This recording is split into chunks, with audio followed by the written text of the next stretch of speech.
Rimuru and Iruma's Adventures in the Netherworld by MU1622. Found on Wattpad, fanfiction.net, and Archive of Our Own. Chapter 47. Post-Walpurgis Discoveries. Third-person point of view.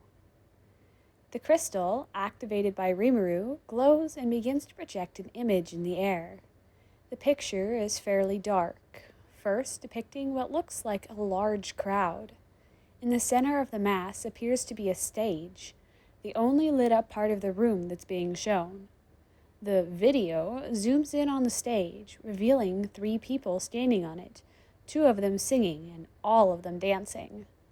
What Diablo had Veldora bring to Walpurgis was the recording he made of the Demdoll concert Rimuru and Iruma helped Kuramo in. He wanted to bring it himself, but after Rimuru refused to take him along, he resorted to using Veldora, the one person that can teleport to Rimuru's side at any moment. He's also easy to convince to do little things, so Diablo had no trouble at all getting Veldora to do this little favor.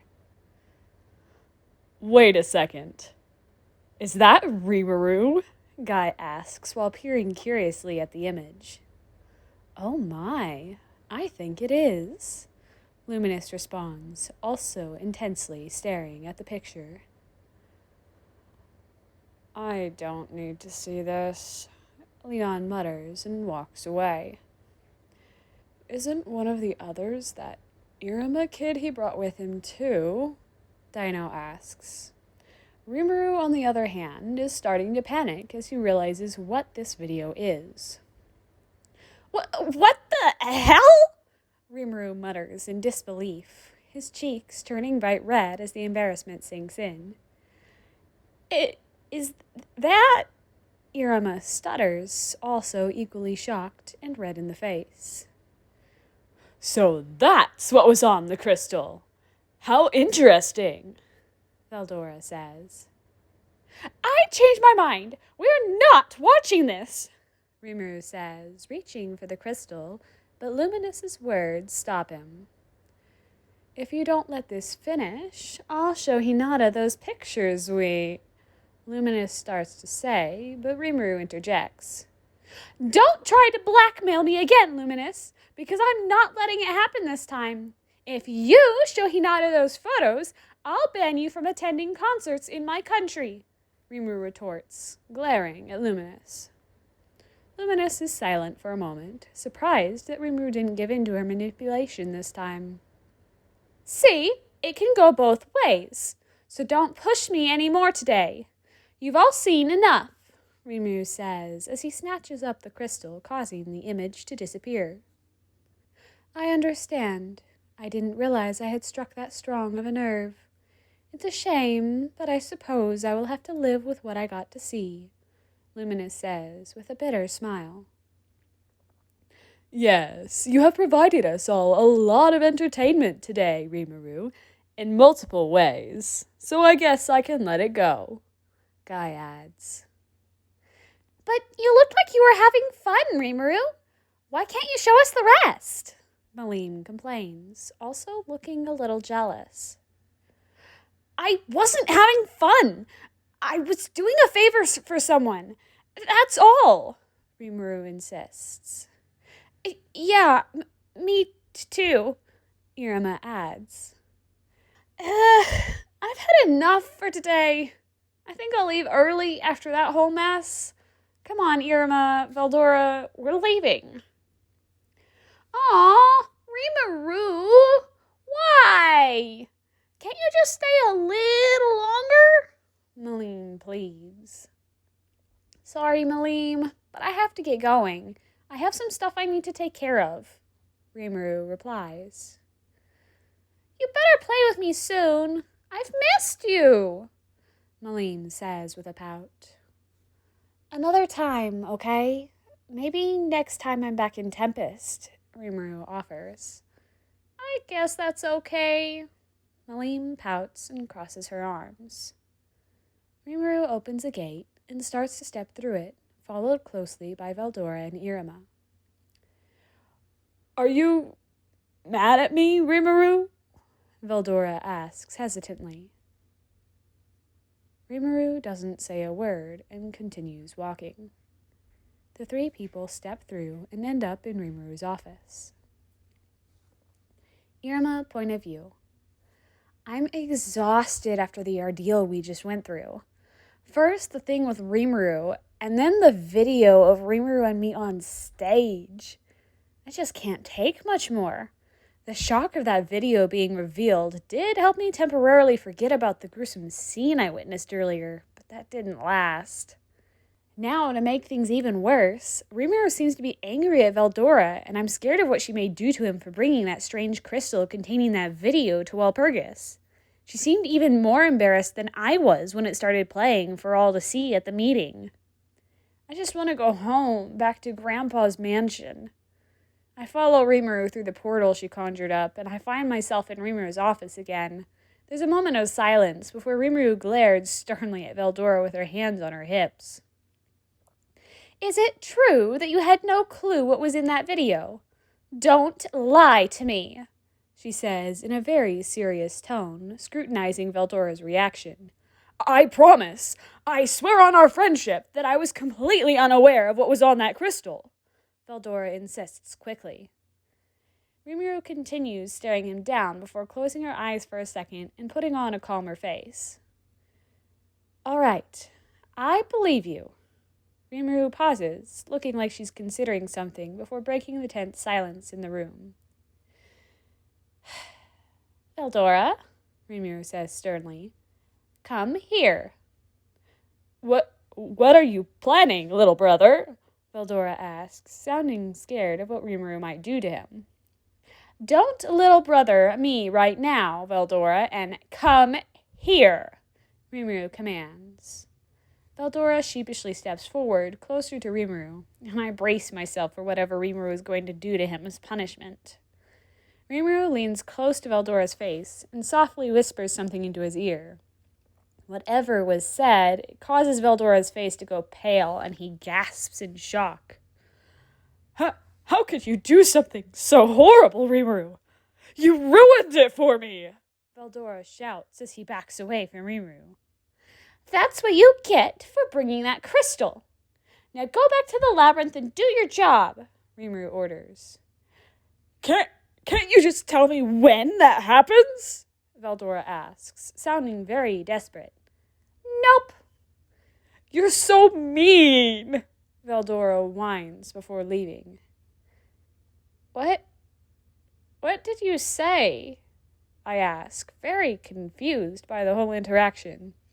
I spoiled something major in the manga series he's currently reading, Rimuru says casually. That's surprisingly not that bad. After seeing what Rimuru did to Buliron, I half expected something more violent. It still wasn't nice, but I get why Rimuru is upset with Veldora for bringing that embarrassing video to an important meeting. Oh, I respond. Well, I couldn't go too hard on him if he truly didn't know what was on that crystal. That was more Diablo's fault, if anything, Rimuru replies with a shrug. Can we go home now? To the Netherworld, I mean, I ask. Yeah, sure. We can head back now if you want. Or if you feel like having that talk I promised earlier, we can do that right here and now, Rimuru replies. Not right now, I insist. I'm not ready for such a heavy subject, and all I want to do is go home and rest. Rimuru seems puzzled by how insistent I am, but her confused expression only lasts a moment. Okay, we'll head back then, she says calmly.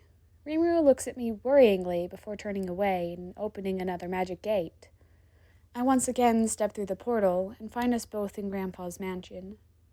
Some of the tension I was feeling eased as I looked around at the familiar surroundings. The first person to greet us after arriving is Diablo.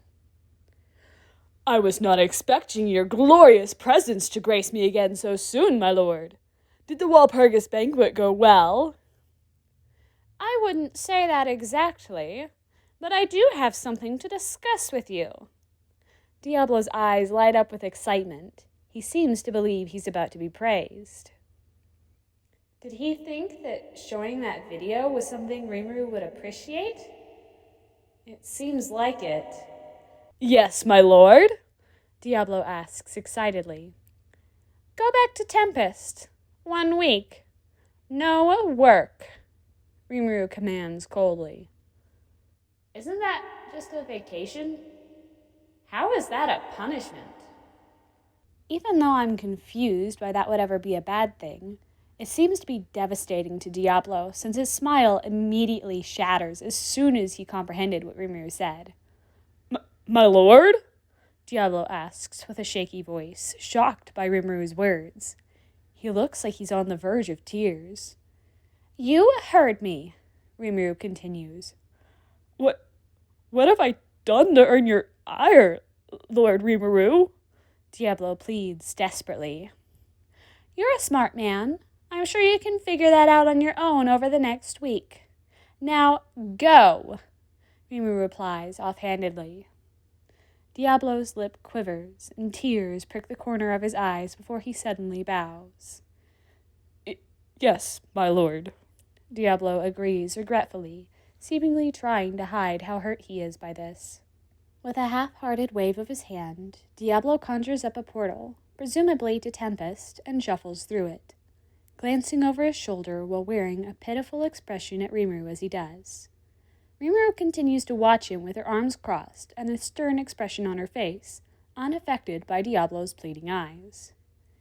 I feel worse for him than I did for Veldora, since this punishment seems to be very upsetting for Diablo. Even though I was directly affected by what he did, I still don't want him to cry. The portal disappears after he's clear of it, and Rimuru drops her arms and sighs, relaxing a little. Sullivan, point of view. I caught the end of Rimuru's conversation with Diablo, but before I could ask Rimuru about it, Iruma ran up to me and hugged me tightly. At first, I was warmed by receiving affection from my grandson, but the experience went on longer than I expected. After a long moment, Iruma is still clinging to me in a way that tips me off to something being wrong. Is something wrong, my precious grandson? I ask him softly. I just need a hug, Iruma says, still embracing me. Are you sure? You are normally affectionate, but not normally so clingy. Did something happen? I continue asking, growing more concerned. Iruma doesn't answer and just continues sticking closely to my side. It takes a moment before Rimuru speaks up and answers for him. He may have seen something a little upsetting, Rimuru says, grimacing at Iruma, who's still hugging me tightly. We should probably talk about it. Saw something upsetting? I immediately become upset by the idea of my grandson being exposed to something bad, but I stop it from reaching my face. Rimuru gestures for me to follow and begins walking towards the dining room. Iruma is still sticking very close to me as we follow her. When we reach the dining table, Rimuru sits down and I do the same, along with Iruma. Opera is close behind, standing off to the side and listening. How do I explain this? Rimuru says, while rubbing her temples. I'll keep this brief since it's late, Rimuru says. Opera, go prepare some tea, I order, wanting some tea to calm my nerves. Right away, sir, Opera says with a bow and heads to the kitchen. I guess I should start by saying that Walpurgis didn't go as planned. The main subject of discussion was a potential new demon lord, but that person ended up saying and doing some stuff I didn't expect, Rimuru says as she leans back in her chair and crosses her arms. I nod in acknowledgement, but don't say anything as to not interrupt Rimuru's story. The candidate was chock full of arrogance and completely lacking in common sense. I knew going in that he might be a problem, but he exceeded my expectations when it comes to being an idiot. Throughout the meeting, he did and said many unforgivable things which forced my hand, and I ended up taking action. I don't regret this, but having Iruma with me was a mistake in hindsight.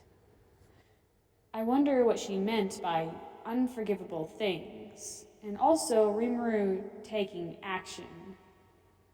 She is being quite vague, but I get the feeling I shouldn't push this issue further. I know what Rimuru truly is, despite me treating her as a granddaughter the last few months, so I know that pushing too far is not a good idea. I do need to ask a few things, though. Was my Iruma safe? What you're telling me is quite worrying, Rimuru. Before Rimuru can respond, Opera comes back with the tea and pours us each a cup. I take a sip and try to enjoy it despite my worry. Iruma doesn't seem to want his and is simply staring at it instead of drinking it. Rimuru takes a few casual sips of hers before continuing with her explanation. I assure you that Iruma was perfectly safe the entire time. I took measures to ensure that. It's just some of the things I had to do may have conflicted with his human sensibilities. As I said, I feel bad that it scared him so badly, but what I did was necessary, Rimuru says before downing the rest of her tea and standing up from her seat. I'll let Iruma fill you in on the details for now, since I, unfortunately, have a ton of paperwork to do. I just acquired enough land to double my territory, and I need to sort out some things related to its future administration. Excuse me, Rimuru says calmly before walking out of the room, leaving me puzzled.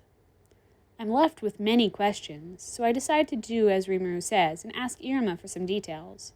I'm still very concerned about the state he's in, still staring at his cup of tea blankly. Whatever it was he saw, it was traumatizing for him. Was this potential demon lord what scared you, Iruma? I ask nicely, feeling a little bad about probing him when he's upset, but I need to know what's going on so I can help. Not exactly. He was scary, but that isn't the reason I'm so upset, Iruma responds quietly. He pauses for a moment, hesitant, before continuing. I'm scared of Rimuru. Scared of Rimuru? What could have possibly happened to cause that? Over the last few months, Iruma has grown close to Rimuru, so I don't know what could have possibly shattered that relationship badly enough for my precious grandson to become afraid of them. Why is that, my grandson? You two have become so close over time, and she's promised to protect you. Does this have to do with what she did to the potential demon lord? I ask, wondering if that has to do with Rimuru taking action. Iruma nods subtly while staring at the floor. Opera, who has been silently listening from the side, seems to be getting progressively more scared of what's being said. She killed him. Right in front of me. The candidate, Iruma says, forcing his words out. This is bad. Iruma went through a lot in the human world before I adopted him, but as far as I know, he has never witnessed someone dying, let alone being killed by someone he knows. Iruma is so innocent that seeing something of that nature would be a harrowing experience for him. It was to protect me, though. He tried to kill me with a poisoned knife. That's what set Rimuru off, Iruma continues hesitantly. It's just the way she went about it. It was so cruel. Honestly, I probably would have done the same thing based on what he said already. If someone tried to kill my precious grandson. No, calm down, Sullivan. You need to stay calm for Iruma. As I believed, it seems that Rimuru was indeed protecting Iruma, which I am glad for, but seeing Iruma so upset is hard for me. Still, I need to know more about what happened. I can tell this is hard for you, Iruma, but please continue. I will make sure to have a talk with Rimuru about this later so you don't have to, all right? I say to push him to continue. First, Rimuru showed off. That's how she worded it. I couldn't see it, but I could feel it. Even though Rimuru put some kind of protective barrier on me to keep me safe, a pressure she was giving off that was bad enough that the other demon lords were putting up barriers of their own to protect themselves from it too. Yes, I remember feeling something like that the first day we met, Rimuru. I didn't believe she was the source at first when Opera told me, but I did after learning she was indeed a demon lord. That sounds like an aura to me. And you say even the other demon lords were afraid of it? I continue asking. Iruma nods. I suppose that aligns with what Diablo has told me about Rimuru. For demons, or any significantly strong magic-based being, an aura itself can be considered an attack due to its sheer density. It can also be used as an intimidation tactic used to coerce weaker beings to submit without fighting directly, but for the other demon lords to be put on guard by it. I respond. That's a concerning thought, but not out of the realm of possibility after some of the stories Diablo, has told me during his stay in my mansion. Rimuru has achieved some very impressive feats according to him, although I suspect that some of Diablo's stories are a little embellished. He has always been quite dramatic. But that is besides the point. If Rimuru's aura alone is enough to make the demon lords take moves to protect themselves, that means she is overwhelming in power, even when compared to other beings like herself. After that, bad stuff happened. First, Buliran did something that killed the 2 people that came with him. He somehow gained a power boost from taking their lives, I think. Based on what Rimuru said, I think that just made her even angrier. This Buliran killed his own subordinates? How nasty. I can see Rimuru being upset by something like that, since she seems quite close with her own. Then things got brutal. Rimuru moved faster than I could see and cut Buliran up very badly, slashing, punching, kicking, giving him time to heal in between rounds of attacks, making him suffer from every strike. Blood was everywhere. This went on for a while until Rimuru decided to end things. I begged her not to. I said she didn't need to kill him, but Rimuru didn't listen. She said it was his fault she was doing all these horrible things to him. Rimuru must have been very upset to behave that way. I wonder if she is fully okay herself after doing such a thing. Oh, here I am thinking about Rimuru like a grandchild again. There wasn't anything left when Rimuru was done with him, Iruma reveals quietly. Nothing left? I ask, slightly hesitant to learn the answer. No, Rimuru ate him by summoning some sort of swirling black cloud that I think I've seen a few times. There wasn't even any blood on the ground afterward, Iruma clarifies. That is unsettling. You said this was in response to him attacking you? I ask, still shocked by the idea of Rimuru eating her opponent. Yes, I know Rimuru was trying to protect me, but I've never seen that side of her, and it was terrifying, Iruma says with a pained expression, staring at his feet. I steel myself to reassure my grandson that he has nothing to worry about. I understand you are scared, Iruma, but I don't think you need to worry about Rimuru hurting you, I tell him calmly while patting him on the head. I'm not scared of Rimuru hurting me, but seeing her murder someone, I just can't see her the same way now, he replies, still sounding scared. Do you wish for me to ask her to leave? I can do that if you don't want Rimuru to be your protector anymore, I offer.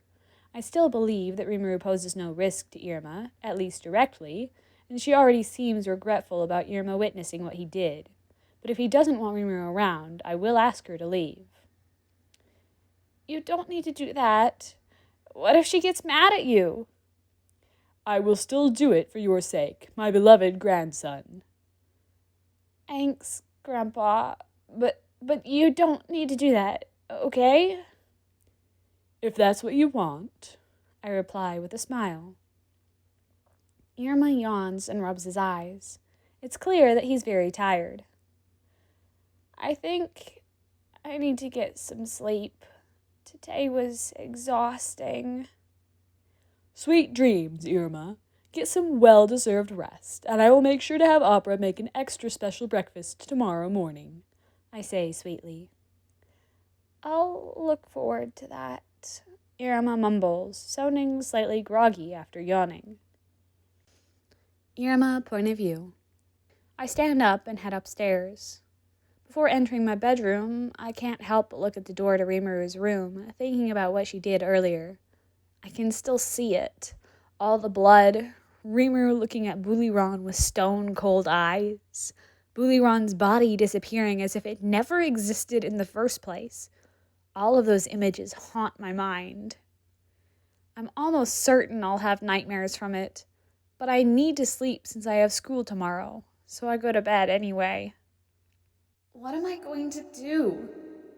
Should I have Grandpa ask Rimuru to leave? How would Rimuru react to that? She seemed so upset by the idea of me leaving, so I don't think she'd take it well. I don't think she would get violent, though. This isn't a time to be thinking about things like that. Sleep is what I need to focus on right now. Sullivan point of view. Lord Sullivan, do you believe it is still safe to have Rimuru continue to stay here? Opera asks, finally speaking up now that Iruma is in bed. Rimuru is someone that will keep their word. I know this from not only our interactions over the last few months, but Diablo's testimony as well. In the end, she was protecting Iruma, even if her methods were upsetting for him, I respond. But someone capable of all that. I knew she was dangerous from the day I met her, but I could not have imagined, Opera says, showing signs of fear. When Diablo returns, I will have to ask him some more questions about Rimuru. For my peace of mind, I would like to learn a bit more about her and her capabilities. Diablo has told me some stories, but after hearing about what happened, I must gather more information. Opera nods in agreement. I will have to talk with Rimuru herself as well, but carefully, of course. Maybe I could have you take care of that task for me, Opera? I ask, half teasingly to lighten the heavy mood. Sir? Opera asks, surprisedly, his eyes bugging out slightly at the idea of having to confront Rimuru. Oh, don't make a face like that, Opera. I am just kidding. I chuckle at Opera's scared expression. This is not the time to make jokes, sir, Opera says, sounding mildly annoyed by my little joke. I simply chuckle some more at his reaction. I suppose I should get some rest as well. Have a good night, Opera, I say, finally finishing my Helgrey tea and standing up from the dining room table. Same to you, Lord Sullivan, Opera replies, bows, and leaves the room. And that concludes Chapter 47 of Rimuru and Iruma's Adventures in the Netherworld. I enjoyed the first part of this chapter, getting to have all of the Demon Lord's reactions and Rimuru and Iruma's reactions to all of them seeing the video. So fun. And then the chapter ended on a somber note that I also forgot about. Oh boy. Anyways, I hope you enjoyed, my lovelies. You should be receiving this exactly a week after the last chapter because I have recorded this the same day I recorded and edited and scheduled the last episode. I was too excited to remember what happened for the reactions to the video next, so I went ahead and recorded the next part too. Plus, I figured having it already recorded makes it a little easier to get it out on time next week. So, two birds with one stone. Anyways, I hope you enjoyed, and I will see you next time, my lovelies. Bye-bye.